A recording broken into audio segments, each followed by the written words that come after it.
Well, hey, everybody. Great seeing everyone this morning. I am impressed. You came to church even when it's 70 degrees and sunny. That's amazing. So, way to go. That is exciting. Today, we are continuing our series through this whole idea of family, family oriented. How do we lead family? How do we work with the family and connect with the family and everything? Today specifically, I've warned you this is coming. Today specifically, we're talking about marriage. And I got marriage affects everyone. Like, even if you're just here today and you're a teenager or you're single or you're like, I'm going to be single the rest of my life, which is great, this is relevant to you. This still matters so much. And a lot of the time, we're treating marriage like it only affects the married. That's a lot of the time how we think about marriage nowadays. I mean, I meet all kinds of different married couples who they think about marriage and they have this mindset about it that it doesn't affect the kids. Or even like maybe they're like, oh, the kids have moved out of the house, like it doesn't matter to them, or it doesn't affect like extended family, it doesn't affect friends, and I don't think that's true. A lot of the mindset is, oh, it's just between the two of us, and therefore, like, it's siloed, it's kind of off to the side, and it's not going to make a difference in everyone else's life, and that's the mindset we have, but I would radically disagree with that mindset, and science would too. In fact, I won't go into the details of it, but you can do your own research. Science would actually say, tons of data and studies would actually say that a divorce radically affects everyone around you. Even if like kids are moved out of the house, it still affects all different kinds of things with that. Even if they're adults, it's still a big deal in their lives. It affects self-esteem. If they're still in school, it affects them academically. It changes everything.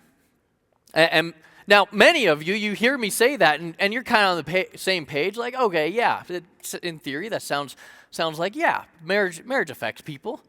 But some of us, we have this mindset of, well, I dealt with it, and I went through this trauma, and I was okay, so they're going to be okay too. Like I overcame it, so they will as well. And we're using this to like excuse decisions that we're making. Well, I came out more or less okay. I know I'm a little rough around the edges, but I came out okay, so they're going to be okay as well.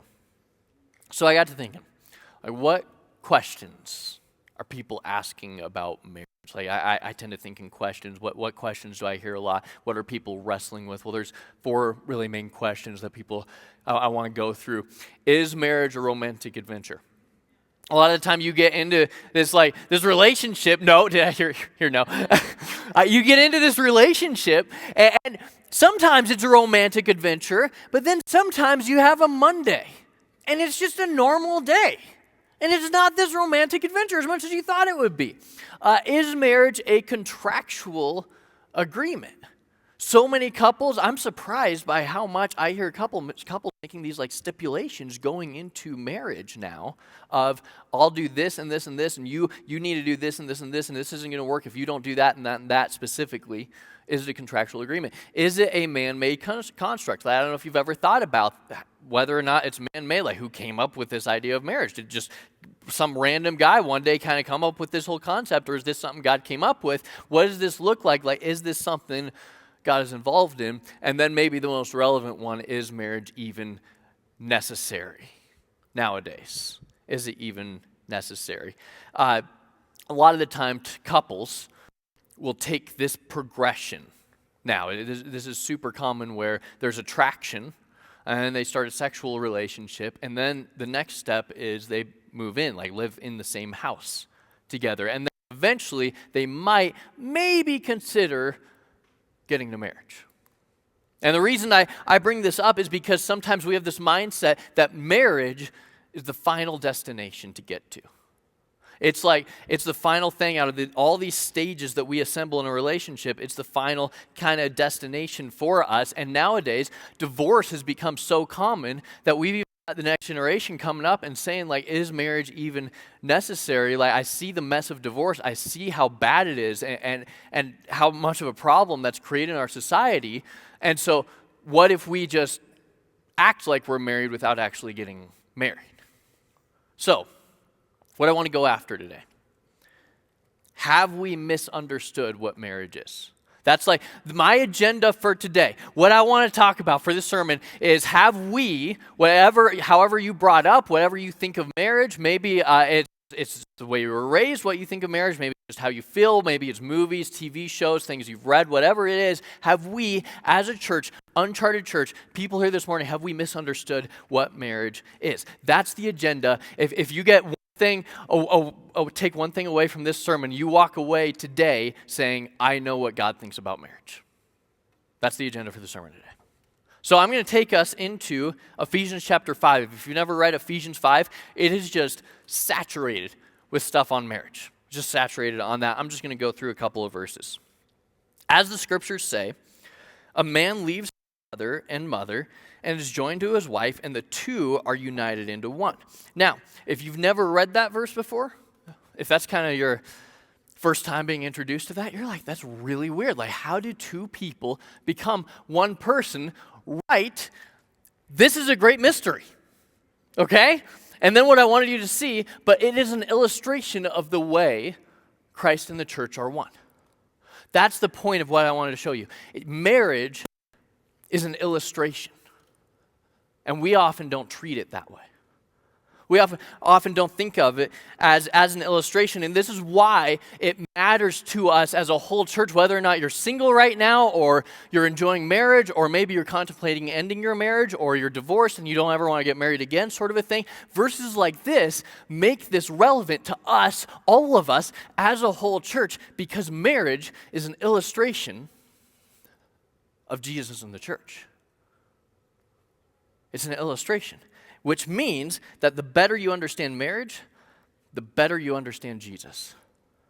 Whatever you think of marriage, whatever your concept, whatever your makeup, whatever the setup you have is for marriage, however you think of that with your mindset, it matters so much because God teaches us that if we understand marriage, it helps us understand Jesus. And if we understand Jesus, that helps us to understand marriage. That's why that's relevant to us as a whole church. Unfortunately, we've made it a political issue. Or even worse, we've made this into a rights issue. And it's killing us.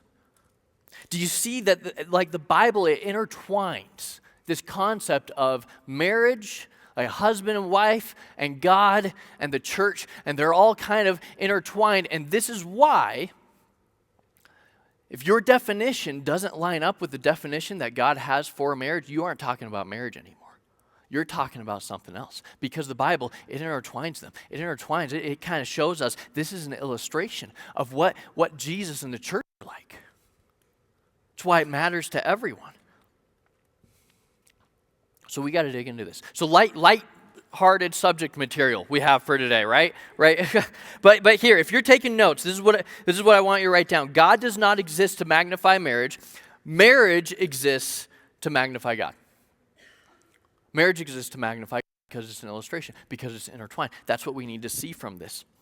So, all the cards on the table here.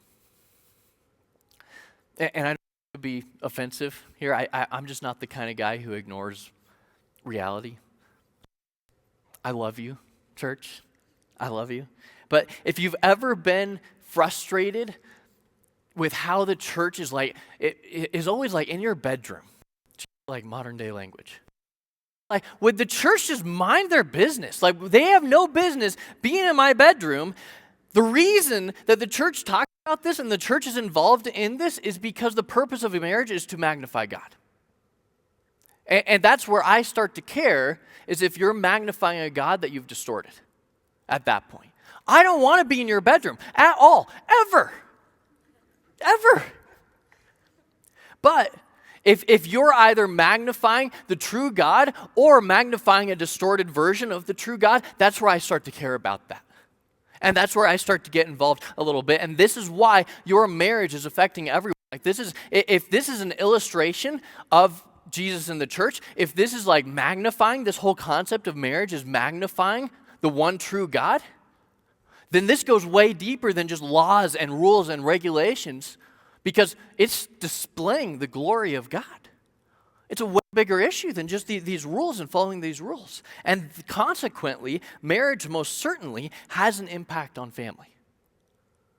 It most certainly has to. If we agree that marriage isn't just this like siloed separate relationship kind of off to the side where it's nobody else's business what a marriage looks like, sort of a thing, if we agree it's not that, then we have to believe this is going to make a big difference on the family around us. This is why this is relevant in this series, is because if you've got kids, if you've got friends and family that are looking at your marriage, it matters because you're displaying the glory of God. So you and I need to say, maybe we don't know what God says about marriage. So I'm just going to teach you. I'm going to teach you. First thing you need to know, what does God say about marriage? Marriage is a covenant, not a contract. Marriage isn't some sort of contractual agreement. It's actually this way deeper thing. It's a covenant. Now, if you've never learned what the difference is between a covenant and a contract, I'll show you real quick. This is an overgeneralization. So we're going to try and fly through this covenant and contract. Covenant starts with commitment. Contract starts with distrust. Now, I don't know if you've ever signed papers for a mortgage before, or to buy a car or anything before, but that's a contract. That starts with distrust. The bank isn't going you know what, I'm just in this for you. I'm so for you and so in this for you, I just totally trust you. We don't need to sign anything. No, they aren't saying that. They are signing a contract. It starts with distrust. They wouldn't actually say it, but they have so many papers there. They'll have multiple pens a lot of the time because their pens are constantly running out of ink. That's how many papers you got to sign when you sign for a mortgage. It's super crazy. And what they're saying is, I don't trust you. They won't actually say that, but that's what they're saying. A covenant, it starts with commitment. It starts with saying, I'm in this. I'm absolutely committed to this. I'm in this with you. Covenant, my responsibility. Contract is my rights. We have a lot of people now going into marriage saying, these are the rights I have here, rather than this is my responsibility. And then maybe the most important one, covenant is sacrificial. A contract exchanges one good for another. A contract says, if I do this, then you need to do this. And that works pretty well until one of the two people in this contract, stop actually bringing it to the table. Stops investing, stops contributing, stops dating. Hence the problem we have in marriages right now. So, lesson here, never expect a contract to do the work of a covenant. When you move in, again, I love you, but when you move in, before launching a covenant, it begins to make you think this is a covenant even though it's actually a contract. And it does damage to a potential future covenant that you could have. When you begin to assemble the stages of the relationship like we've talked about before, remember the vows? For richer, for poorer, in sickness and health, for better, for worse. Those are big vows. Those are covenant kind of vows. And we've started to confuse this contract with this covenant a lot of the time when we mix up these stages. It's hurting us because covenants are so powerful. It's hurting your future covenant. How much is that worth to you? What do you want to pass on to your kids? So, let me teach you a little bit about what covenant love looks like. I'm going to go a little personal with this. I'm going to talk about your soul here. John 3:16, you've probably heard this verse before. For God so loved the world that he gave his one and only Son, that whoever believes in him shall not perish but have eternal life. For God did not send his Son into the world to condemn the world, but to save the world through him. God sent his one and only Son to come and die for you, knowing that you could never pay him back. Knowing that you could never earn that. What did you bring to the table? Nothing. That's covenant love. He sacrifices even though you can't bring the same to the table. Romans 5. When we were utterly helpless. In other words, you might wonder, what are we bringing? Nothing. We aren't bringing anything to the table. When we were utterly helpless, Christ came at just the right time and died for us sinners. That's covenant love. Now, most people would not be willing to die for an upright person, though someone might perhaps be willing to die for a person who is especially good. If you didn't catch that, he just switched to contract love. If you are good enough, then I will do this for you. That's contract love. But God, showing his great love for us by sending Christ to die for us while we were still sinners. Again, covenant love. He switches back. While we were still sinners, while we had nothing to offer. Covenant love is, here's what I can do for you, even though you might not be able to equal it. It's not a contract. Is that what you think about marriage? And if you are married, does that look like your marriage? Is it filled with covenant love? Or is it looking more like a contract? Jesus brought this whole idea of covenant love to us. Like Jesus came to earth, died for us, even when we can't pay him back, even when we have nothing to offer, so that we can have this amazing relationship with him. And I mean, this is why we exist as a church. Because we believe that this relationship with Jesus can lead to everlasting grace and mercy and joy that only God can bring. It's like the most powerful relationship anyone could possibly have. That's what we're all about as a church, because we believe no, you can't have anything better. And the point of marriage is to display that glory. How cool is that? How amazing is that? And how weighty is that? You'll never have a more powerful relationship. One of the greatest gifts for a family is when a married couple shows each other who Jesus is.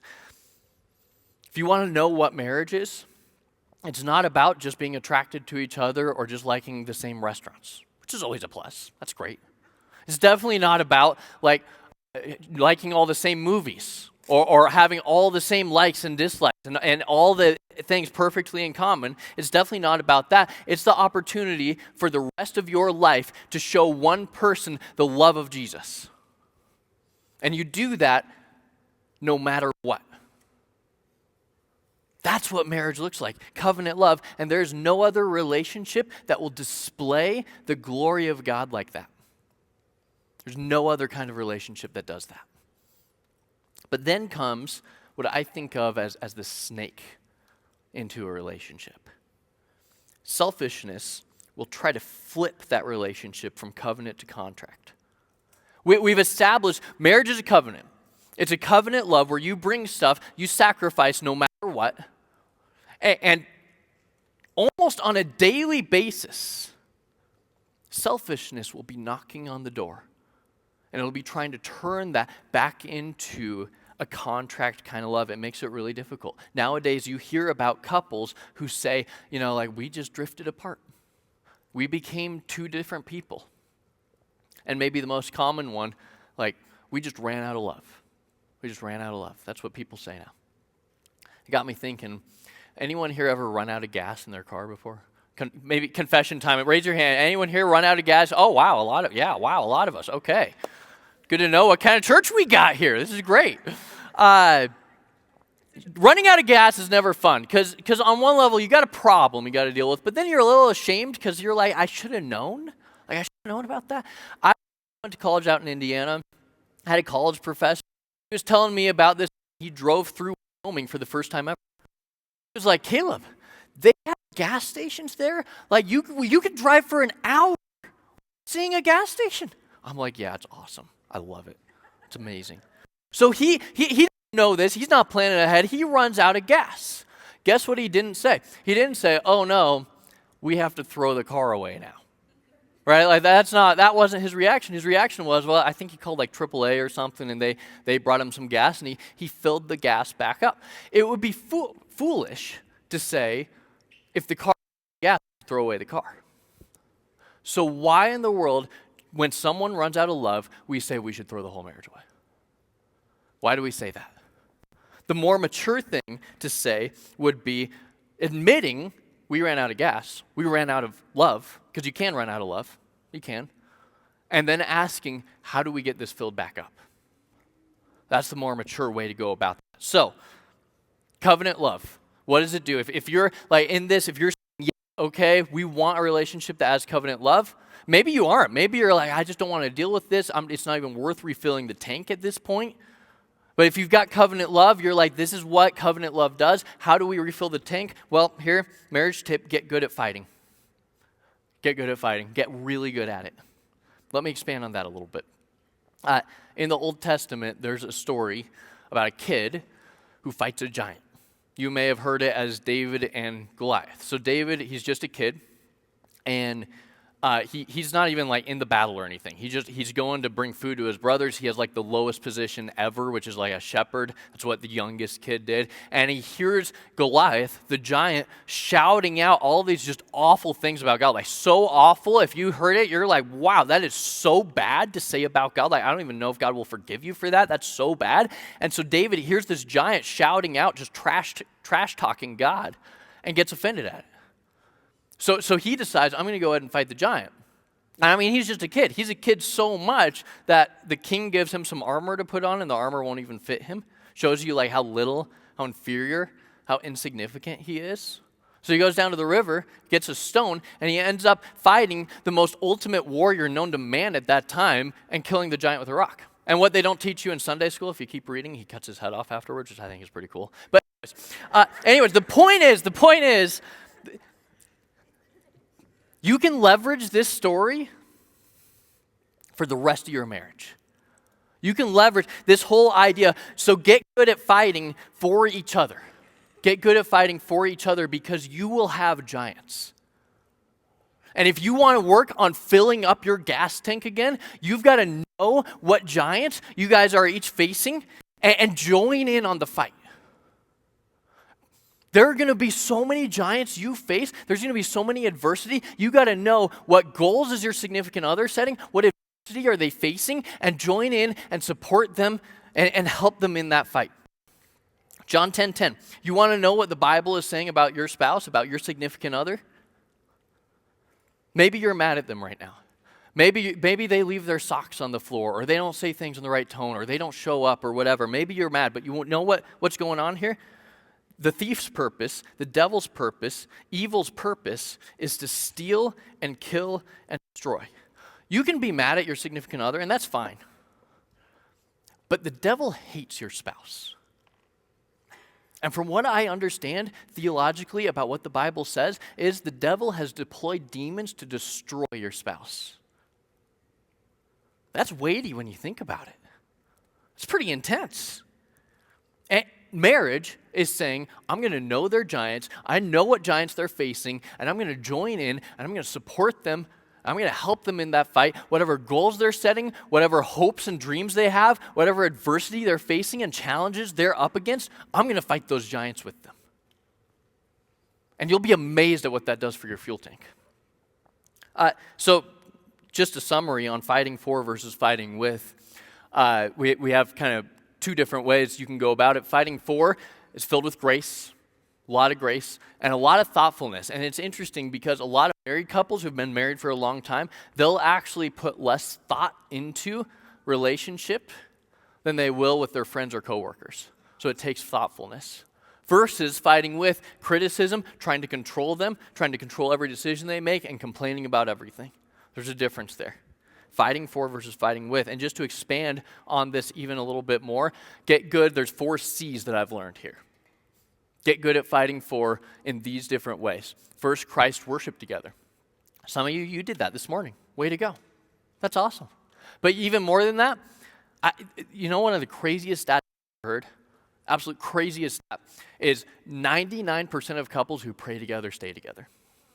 How crazy is that? It's mind-blowing to me that if you just pray together daily, you increase your odds of having a thriving marriage like crazy there. It's amazing. It takes like this 50% divorce rate and it just blows it out of the water. Challenge you, pray 30 seconds a day. 30 seconds a day. Start with making it easy. 30 seconds a day. Start praying together. Be amazed at what that does for your fuel tank. So, Christ worship together, commitment. Their feelings matter too. A lot of the time you can go into this, you get really comfortable with someone thinking, oh, well, how are they going to meet my needs? That's not covenant love. Covenant love is, how can I be aware of what they're feeling and actually care about them first? Communication. Connection requires courage. To have an awesome relationship, you're going to need courage. You're going to need courage to say no to things, and you're going to need the courage to be vulnerable and share things that you wouldn't have wanted to share otherwise. And then finally, compromise. Effective is better than efficient. A lot of the time, you may hear a problem or know of a problem in the relationship, and you have the solution. You already know what needs to happen. You know the most efficient way to go about solving that problem. However, That's not always the effective way. Sometimes you aren't going to be able to say the things you want to say, and you're just going to have to listen. Maybe pray for them. Okay, final one, marriage tip. Get good at fighting and forgiving. You'll fight giants together, but you won't do that perfectly. You'll mess up over and over and over again. And because of that, you'll have to forgive. You want me to sum up marriage? Fight giants together and forgive when you need to forgive. Care about what the other one is going through, and then forgive when you need to. You know what's super powerful about that too is when your kids and your extended family and your friends see you guys doing that and are exposed to the love of Jesus because of how you live out your marriage. Because they see you fighting giants together and forgiving each other when you need to forgive. Ephesians 4 sums this up. It says, instead, be kind to each other, tender-hearted, forgiving one another, just as God through Christ has forgiven you. When you begin to bring grace to your spouse, you begin to show who Jesus is. It's God's glory on display. And that's the whole point of marriage. It's this illustration of how did Jesus love? Your marriage is invented by God to display his glory. And when you do that, families change, neighborhoods change, communities change, churches change. We begin to see the change in this world that we're all. Let me pray for you. God, thank you so much that you have modeled this covenant love for us. God, right now we got people in this room, in this community, in this city who they're contemplating divorce. And they're contemplating just throwing away their marriage. Maybe the love ran out. Maybe they started to drift apart. They started to change. And they're hurting right now, God, and they got to fill the tank back up. And so, God, I ask that we start to have this mindset of marriage is an illustration of your love and your sacrifice, of your covenant love. That you start to be in each marriage, the center of each marriage, that each couple starts to worship you more and more together and pray more and more together, the center of every single part of life, and display your glory in a way that we haven't seen yet. Display your covenant love.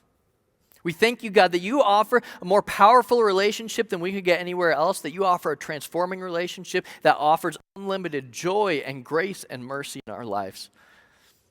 We surrender our lives to you, God, and we pray this in your name. Amen.